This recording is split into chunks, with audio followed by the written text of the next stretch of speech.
Sure. Herb Stratford, and I'm in Tucson, Arizona at KMSB and NBC. So, Hi. hey guys, Hey. Hey. nice to see you. Let me start with you, Andrew. Um, the cinematography of this series just blew me away, and seeing this world in Italy at this time period in black and white was just remarkable. And I know it was obviously a very sort of articulated a choice on the part of the team. Were you looking at dailies, and were you looking at that world in black and white, or did you not really see that until later?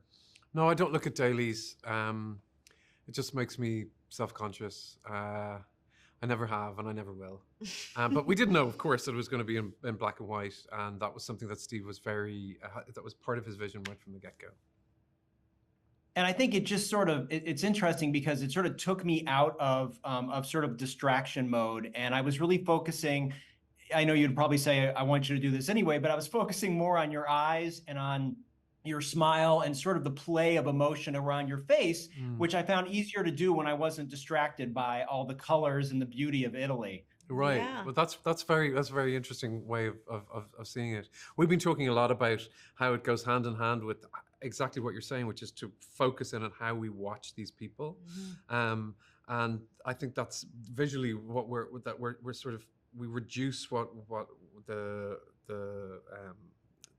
palette almost, literally, and also with the pacing. That we're able to really focus in on things, and actually almost like in sort of almost like a meditation, that it's sort of a meditative thing, that when we go in and we watch certain sequences with absolute focus, and that's what we're kind of taught how to watch it, and I think the black and white and the pacing really help with that. So Dakota, I wanted to ask you, one of the things that I wanted so much more of was how much of your book did they actually create for the production? A lot. Because I want to see it. A lot. There were pages and pages printed of the book. Yeah. And I actually, when I went in and recorded a bunch of the book. Yeah. And it was amazing. It was so fun to do, and just so Marge. The book was so Marge. It should be a book. I would read it too. It was really funny. It was really funny. So Andrew, talk to me a little bit about, like, I love the fact that this story, which we had all seen the movie, because it was this series and you had more time to sort of grow that character. Was that really fun to sort of dive in and to get more of him on screen and to have really a chance to sort of, build that character out and flesh him out over the run? Yeah, because I think people, when they think of Tom Ripley, they give you the three words. They give you serial killer, they give you evil, they give you monster, they give you sociopath or psychopath, blah, blah, blah. But actually those things that make him be worthy of those descriptions are his murderous side. But the murderous side in this version doesn't really take up very much of the screen time, like it really doesn't.